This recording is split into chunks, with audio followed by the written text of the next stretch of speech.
Hello everyone, my name is Rajesh Indalkar and I am the head of department for faculty at Integrated Fitness and Sports Institute. आज का हमारा topic है 10 elements of fitness. So topic start करने से पहले what is fitness? Fitness का exactly मतलब क्या होता है? फिटनेस मतलब it is the ability of a body to perform any physical activity without any discomfort. मतलब कोई भी फिजिकल एक्टिविटी अगर मैं आसानी से कर पाता हूँ, मुझे उसको ज़्यादा एफर्ट्स नहीं लगते या बिना किसी डिस्कम्फर्ट के मैं कर पाता हूँ, उसको कहा जाता है फिटनेस. नाउ डेली एक्टिविटीज़ मतलब क्या? डेली एक्टिविटीज़ मतलब हमें हमारे दिन भर में हम बहुत सारे एक्टिविटीज़ करते हैं. जैसे हमें चलना होता है, हमें कभी भागना होता है, सीढ़ियाँ चढ़नी होती है, कोई वेट ज़मीन से हेवी वेट उठाना होता है, कभी कोई चीज़ पुश करनी होती है, कभी कोई चीज़ पुल करनी होती है.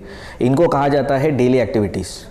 तो ये एक्टिविटीज़ अगर मैं बिना किसी डिस्कम्फर्ट के कर सकता हूँ, मतलब मैं फिट हूँ, उसको कहा जाता है फिटनेस. तो फिटनेस इन 10 एलिमेंट्स पर डिपेंड करता है, जो अभी हम वन बाय वन सारे के सारे एलिमेंट्स देखेंगे. तो सबसे पहला जो एलिमेंट है उसको कहा जाता है cardiovascular endurance.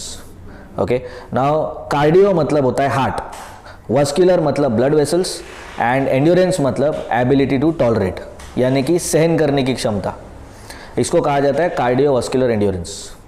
Now what is the definition for cardiovascular endurance? It is the ability of a heart and blood vessels to supply pure and oxygenated blood to the working muscles for a longer period of time without any discomfort. इसको कहा जाता है cardiovascular endurance.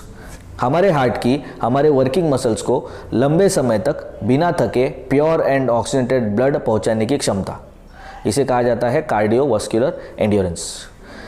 मतलब basically layman language में इसको कहा जाता है स्टेमिना. तो अगर मेरा हार्ट मेरे वर्किंग मसल्स को लंबे समय तक बिना थके कंटिन्यूसली प्योर ऑक्सीजनेटेड ब्लड पहुंचा रहा है, मतलब मेरा कार्डियोवास्कुलर एंड्योरेंस अच्छा है और मैं कोई भी एक्टिविटी लंबे समय तक कर सकता हूँ. ठीक है. कार्डियोवास्कुलर एंड्योरेंस को इम्प्रूव करने के लिए हमें कार्डियो एक्टिविटीज़ करनी चाहिए, जैसे कि for example walking, running, stepping, skipping, swimming. वो एक्टिविटीज़ जो 3 मिनट से ज़्यादा चलती है उसको कहा जाता है कार्डियो एक्टिविटीज़, और it is also known as aerobic activities. तो ये एक्टिविटीज़ करने से हमारा कार्डियोवास्कुलर एंड्योरेंस इम्प्रूव होता है. दूसरा एलिमेंट है muscular endurance. Now what is muscular endurance? It is the ability of a muscle to contract at very low level of intensity for a longer period of time without getting exhausted. मतलब हमारे muscles की low level of intensity पर, कम तीव्रता पर लंबे समय तक बिना थके काम करने की क्षमता, इसको कहा जाता है muscular endurance.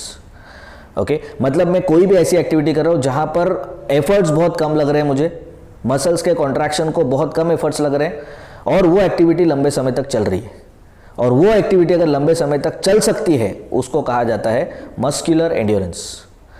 Now how to improve muscular endurance? Muscular endurance को कैसे इंप्रूव किया जाता है? तो मस्कुलर एंड्योरेंस को इंप्रूव करने के लिए हमें कार्डियो एक्टिविटीज़ करनी चाहिए इन क्रॉस मैनर. क्रॉस मैनर मतलब क्या? वो कार्डियो एक्टिविटीज़ जहाँ पर हमारे हाथ और पैर दोनों एक साथ काम कर रहे हैं, एक साथ इन्वॉल्व है. जैसे फॉर एग्जाम्पल एलिप्टिकल, रोइंग और स्विमिंग. ठीक है. तो ये एक्टिविटी जब मैं करता हूँ, जब मैं अपर बॉडी लोअर बॉडी दोनों को इन्वॉल्व करता हूँ उस एक्टिविटी में, तो मस्कुलर एंड्योरेंस का बेनिफिट दोनों में मिलता है. सो अगर मैं ट्रेडमिल चूज करूँ मस्कुलर एंड्योरेंस के लिए, तो वहां पर भी मस्कुलर एंड्योरेंस का बेनिफिट मिलेगा, बट सिर्फ लोअर बॉडी में, क्योंकि एक्टिवली इन्वॉल्व सिर्फ लोअर बॉडी के मसल्स लो इंटेंसिटी पे कॉन्ट्रैक्ट हो रहे हैं चलने के लिए या रनिंग करने के लिए. इसीलिए स्पेसिफिकली फॉर मस्कुलर एंड्योरेंस आपको वो एक्टिविटी चूज करनी है जहां पर upper body lower body both are involve together. तो उसको कहा जाता है cardio activities in cross manner. ठीक है. नेक्स्ट एलिमेंट है मस्कुलोस्केलेटल स्ट्रेंथ. मस्कुलोस्केलेटल स्ट्रेंथ का मतलब क्या? मतलब हमारी ताकत.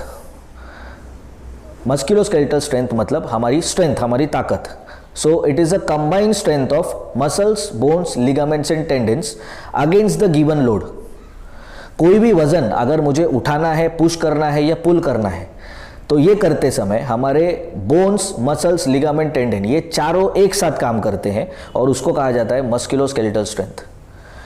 मस्कुलोस्केलेटल स्ट्रेंथ को अगर इंप्रूव करना है तो हमें हाई इंटेंसिटी वेट ट्रेनिंग करना ज़रूरी है.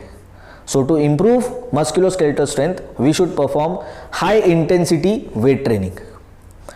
उसके बाद अगला एलिमेंट आता है फ्लेक्सिबिलिटी.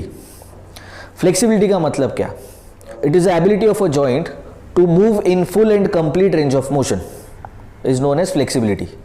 हमारे जॉइंट्स की अपनी कंप्लीट रेंज ऑफ मोशन में मूव करने की या घूमने की क्षमता, उसको कहा जाता है फ्लेक्सिबिलिटी.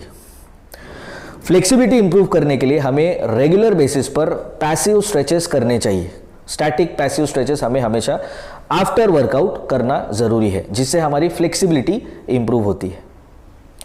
उसके बाद अगला एलिमेंट है ideal body composition. Now what is ideal body composition? It is a fat to lean body mass ratio.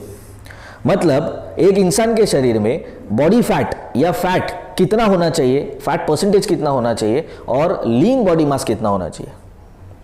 ठीक है. नाउ फैट मतलब एडिपोज टिश्यू, जिसको साइंटिफिक लैंग्वेज में कहा जाता है एडिपोज टिश्यू. तो हमारे शरीर में कितना फैट होना चाहिए और कितना लीन body mass. What is lean body मास?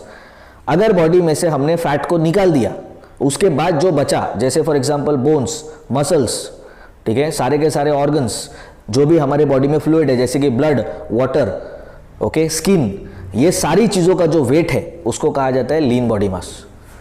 तो लीन बॉडी मास का रेशियो बॉडी में कितना है और फैट का रेशियो बॉडी में कितना है, उसको कहा जाता है आइडियल बॉडी कंपोजिशन.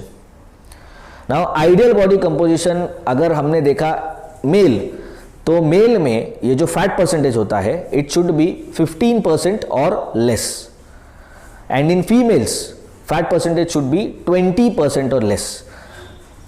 ओके, तो ये होता है आइडियल बॉडी कंपोजिशन. और इसको इंप्रूव करने के लिए हमें रेगुलर एक्सरसाइज करनी जरूरी है, प्रॉपर डाइट फॉलो करना जरूरी है और प्रॉपर रेस्ट जरूरी है.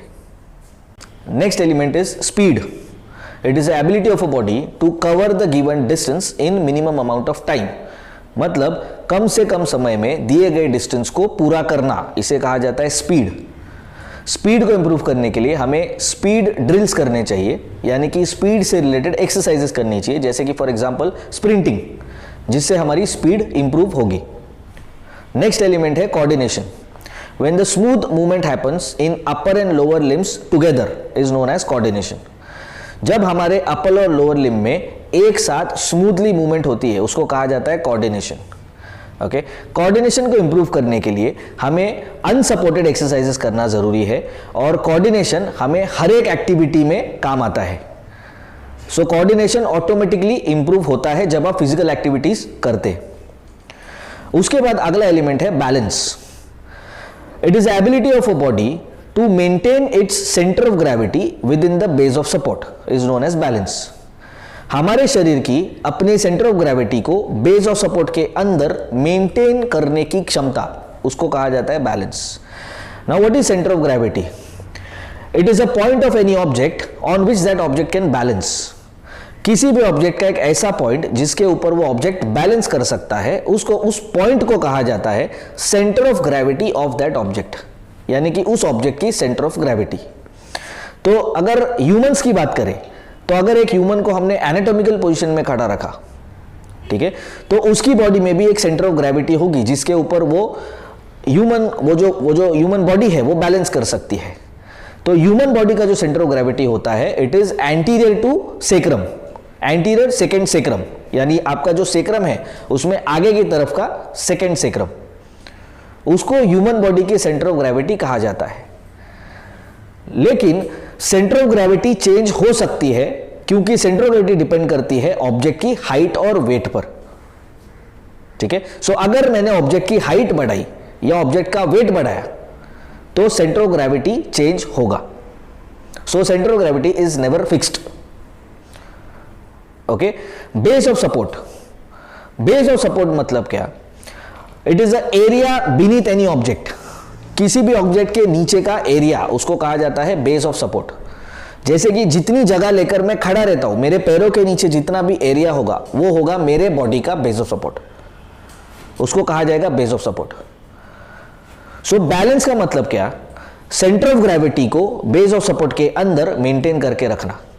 तो मैं मेरे सेक्रम को अगर बेस ऑफ सपोर्ट के अंदर, यानी पैरों के नीचे जितना एरिया है उसके अंदर रखता हूं, तो मेरी बॉडी बैलेंस कर सकती है.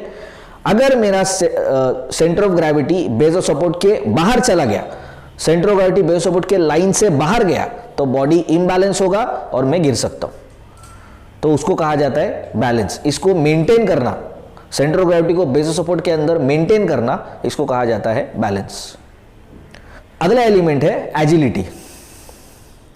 It is ability of a body to change directions immediately without losing speed and balance. ठीक है, इसको कहा जाता है एजिलिटी। सो अगर मैं भाग रहा हूं फुल स्पीड में और भागते समय सडनली मैं बॉडी का डायरेक्शन चेंज करता हूं, जहां पर मेरी स्पीड भी नहीं कम होनी चाहिए और मेरा बैलेंस भी नहीं जाना चाहिए, उसको कहा जाता है एजिलिटी। सो एजिलिटी को इंप्रूव करने के लिए हमें एजिलिटी ड्रिल्स करने चाहिए। एजिलिटी ड्रिल्स में आते हैं कोन ड्रिल्स एंड लैडर ड्रिल्स। सो ये ड्रिल्स मैं परफॉर्म करूंगा तो मेरी एजिलिटी इंप्रूव होगी। उसके बाद नेक्स्ट एलिमेंट आता है power. It is ability of a body to pull, push और lift any given load in with maximum efforts in minimum amount of time. मतलब कोई भी लोड अगर मुझे उठाना है, पुश करना है या पुल करना है, उस लोड को मैं कम से कम समय में ज्यादा से ज्यादा ताकत लगा के करता हूं, उसको कहा जाता है पावर। यानी basically power is a combination of speed and strength. तो जिस एक्टिविटी में स्पीड और स्ट्रेंथ दोनों है, उस एक्टिविटी को पावर एक्टिविटी कहा जाता है। सो पावर को इंप्रूव करने के लिए हमें पावर एक्सरसाइजेस करनी चाहिए, जैसे for example Olympic lifts, clean and jerk and snatch. ठीक है, तो ये थे हमारे 10 elements. See you in the next video.